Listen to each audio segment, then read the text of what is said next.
Michelle, I can tell you we just arrived here just in the outskirts of Randfontein, west of Johannesburg, as we head to the western part of the Gauteng province. This is a farming community, judging by its location and the setup. It's not a busy road at all, and we do understand that 4 people have been gunned down in a shootout between the South African Police Service, and they were following up on intelligence, and this is where then the suspects started firing at police officers, and police, had to return the shots. And that's all. That's the basic information we have at this point. But what's very interesting, though, Michelle, is that not so long ago, about a week ago, there was another shootout where over 3 people were gunned down in a fire exchange in Johannesburg, Crown Mines. And in that particular incident, there were 5 suspects, and those who died were over 3. But what was interesting about that is that the police officers were following up on intelligence, which eventually identified that the car that was used in that shootout was involved in a robbery down in KwaZulu-Natal. So law enforcement agencies, intelligence, technical teams from both provinces then cornered and followed up on their intelligence, and that's when they started now, exchanging fire with those suspects. So just a week later, we're here now in Gauteng again, but on a total different side of the province in the West Rand, where there is another shootout. So it begs the question and the efforts that are really, been put or have been set up by the police intelligence services in terms of cracking down on cash in transit in Gauteng. You also remember that there was a concern by law enforcement, especially, during the statistics which were issued by Police Minister Senzo Mchunu earlier this year,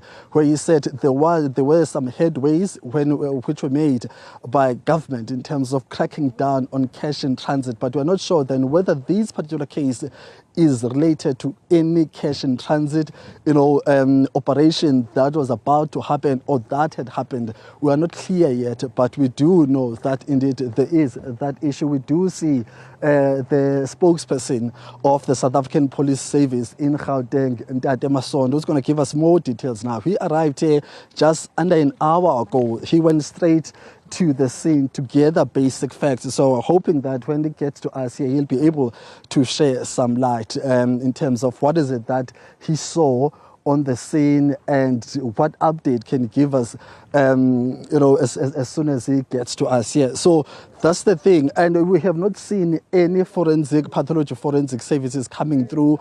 And there was a private security official who did confirm to us that, 4 people are currently lying down there. And of course, he could not give us any more interview because he is not authorized. And this is the person who can give us just a quick, he's saying that you just give him a minute, he's on a call. We just see right now an ambulance arriving, is going to passing through us as soon as possible. So he is saying that, Mr. Masondo is advising that we can get closer to the scene. So we're going to just unplug our camera as we make our way there. Here's an ambulance that is about to pass us here. So we're going to get through to that. We just apologize to the viewers for the instability of the shots as we're about just to unplug, as we are trying to unplug our thing. So we are going to be moving towards the scene. Now, we're not sure what we are going to find there. This is the spokesperson and our media colleagues making their way to the scene. But as I said, we are in an agricultural environment. That's where you will find more people. So we are just also going to try to be sensitive to the visuals we are seeing there, because the scene is very, very raw, it's very fresh. As I said, there are no forensic pathology vehicles on scene, but also in terms of the numbers of police officers, there are still few.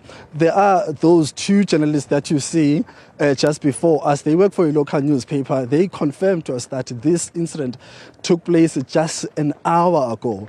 They were the first to be on the scene. So this is the situation that we're really trying to find ourselves in.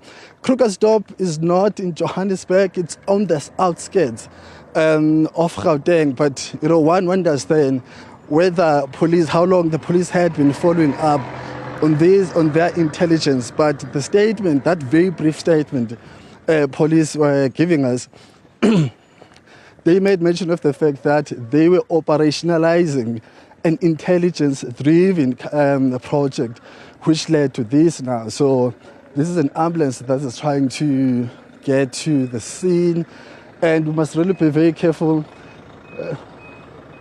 We just need to pause here, as we see there that there's still those raw visuals there, and even the area is not taped yet.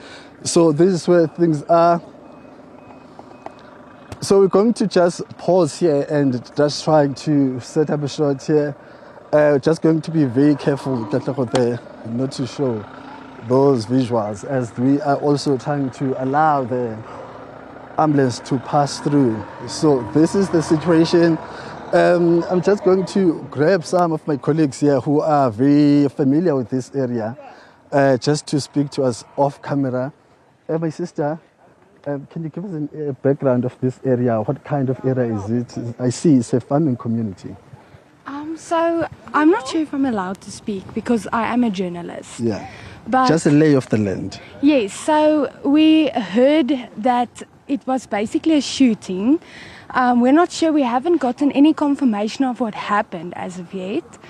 But we know that we can see one body, and there is heavy police presence, and yeah, that's all we know at this moment. But how often do such incidents happen here in the West Rand? As someone who works on the ground, how prevalent are the crime, especially such crimes such as this one? Yes, so we work in the Randfontein area only. And we know that a few weeks ago there was a story related to a kingpin that kidnapped a Lenasia businessman. So it's not quite common, but it does happen in small towns. All right. Yes. All right, let's wait for the police. Thank you very much, my sister. Thank you so much. Thank you. We do see now the spokesperson of the. All right, Deputy General Provincial Commissioner just joined us now. We're going to be zooming in so that he gives us more insights on what has happened here. Dada, can you just give us your brief statement in terms of how things and what you see and what had happened? All right, no, thanks very much. What happened, we received a intelligence report from Crime Intelligence from the Eastern Cape about suspects who are planning a business robbery. They were going to rob a business person who was going to bank some money, and then they linked with us. We tasked and deployed our technical response team, TRT, Amaberet. We also then tasked our anti-gang unit to intercept them so that no crime is committed. And just on the road here, when the police tried to stop them, it's unfortunate you can't get closer to the car. They started shooting at the police. You can see rifle cartridges there. You can see pistol cartridges even at the back seat from inside. And the police had no choice but to defend themselves. And at the end, 4 of them suspects are lying there. They are gone for good deed because they were taking chances. And what is quite interesting, inside it's full of muti. They put a lot of muti on the seats, and on the petrol cover tank, they say prayer is the key. Now we don't know which one worked for them, because both clashed, because they were doing something which either the muti didn't work, or even the prayers were prayers for the police to succeed, to intercept and eliminate what they want to do on the road. General, could you confirm if they are part of a bigger syndicate? For now, investigation is still on, but what I want to highlight also is that on the vehicle, we found the number plate that is placed on the vehicles. It's a false number plate. The correct number plates, we managed to find them in the boot. We managed to recover also a rifle with a lot of magazines. We managed to cover 2 pistols, For now, we don't know whether there's more arms or any other thing in the vehicles. But it is a criminal group. Obviously, if the information came from our crime intelligence in the Eastern Cape, now we can't rule out that they operate everywhere they think it's good and soft for them. But there is no soft place for criminals in this country. I mean, at what point did the Gauteng law enforcement agencies, catch up with them, and for how long had they been following them, tailing them before they got to this particular point, and how far were they to their actual destination, which I assume is that business that they were targeting? No, this is the route which the targeted business person was going to use, going to the bank. And it's within the vicinity of Randfontein Police Precinct, where the business person is based and where the business person was going to bank the money. Yes, and the police tried to stop them right here in the middle of the road. That's when they said, you can't stop us, police. We are armed, we'll deal with you, police. And the police had no choice to say, but criminals cannot rule and cannot be allowed to think they can rule this country. Hence, the criminals are the ones who are lying dead, and the police officials, last man standing. And the captain, a lady captain, was in charge of the team. I mean, looking at the scenario that they were about to really carry out, have law enforcement agencies reached out to that particular business person? Did your officers on the ground at any point engage with her or him in terms of the operation? I know it might not go very deeper, but give us more insights in terms of what then happened before or just after this incident. No, our duty is crime prevention, to observe and protect. And what happened here is that the police job is to protect lives and property. And that's what happened. The one, whether the people were informed or not informed, we are operational people. We deal with operational things as they come, and that's what happened. And if there is any other things like business person being informed, it's not something which we can inform you now. But what matters most is that we prevented harm, we prevented robbery of someone's property by illegal or unauthorized people coming using violence. That's what happened. What is being done differently? Because this is just under a week or 7 days. This is the second mass shooting we are dealing with in Gauteng. What is it that is being done, and what trend are you picking up as you really engage with criminals, as you said? But unfortunately, most of them do not make it out, do not survive. What is it that's being done in the province? What trends are you picking up in terms of these organized crimes, whether it's cash in transit or business robberies? As we are a South African police service, our intelligence, crime intelligence, is hard at work.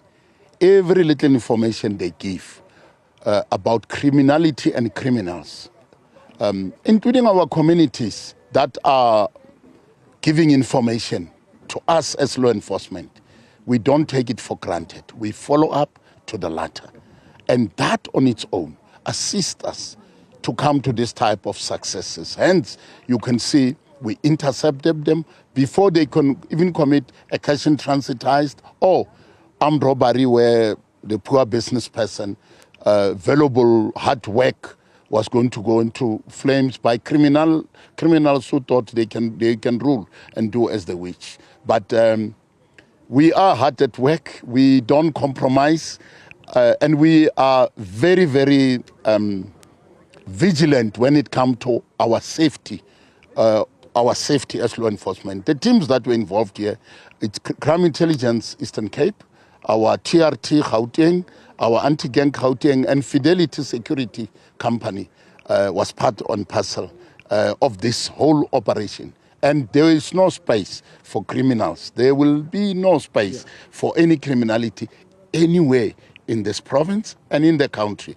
Therefore, and criminals, when the police want to do their work, say, stop, let's search, let's do this, they must cooperate. They mustn't try to take police head on. Hence, we find ourselves in this because they don't cooperate.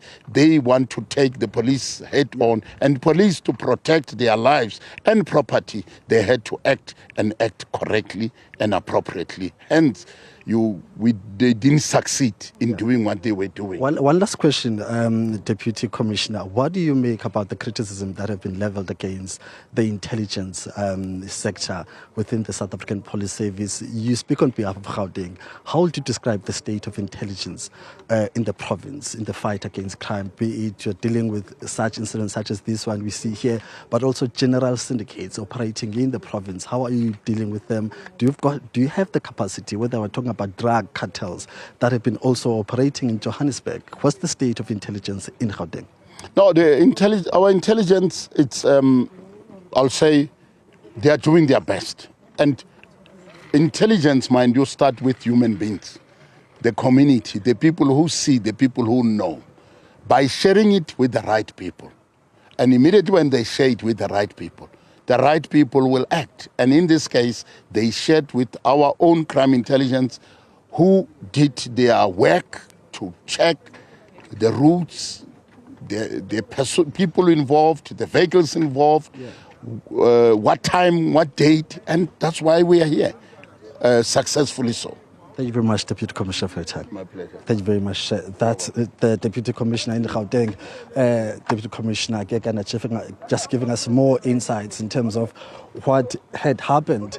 And we can confirm that indeed 4 people have died, but this is because of intelligence collaboration efforts between the Gauteng province and the Eastern Cape province. So these are the people who had planned to really, ambush a business person who was about to go to one of the banks to really deposit some of his own monies. But unfortunately, police were able to catch up and try to prevent that. So that is confirmed, and those are the circumstances which have been, reported officially by the South African Police Service. So something different compared to what has been happening in the province of Gauteng, especially in the Johannesburg area, but also commanding the intelligence services of the South African Police Service. Following those criticisms, the intelligence system has been making headlines for other reasons. So that's where we are as far as this particular scene is concerned. Michelle, back to you. Yeah, certainly, Zinika. Very interesting to hear how Eastern Cape and Gauteng intelligence have come together to intercept what would have been, no doubt, a catastrophic robbery, now resulting in the death of these 4 suspects. Zinika Mhlaba is live to us on what is quite a fresh scene still in Randfontein on Gauteng's West Rand. 4 suspects killed in a shootout with police.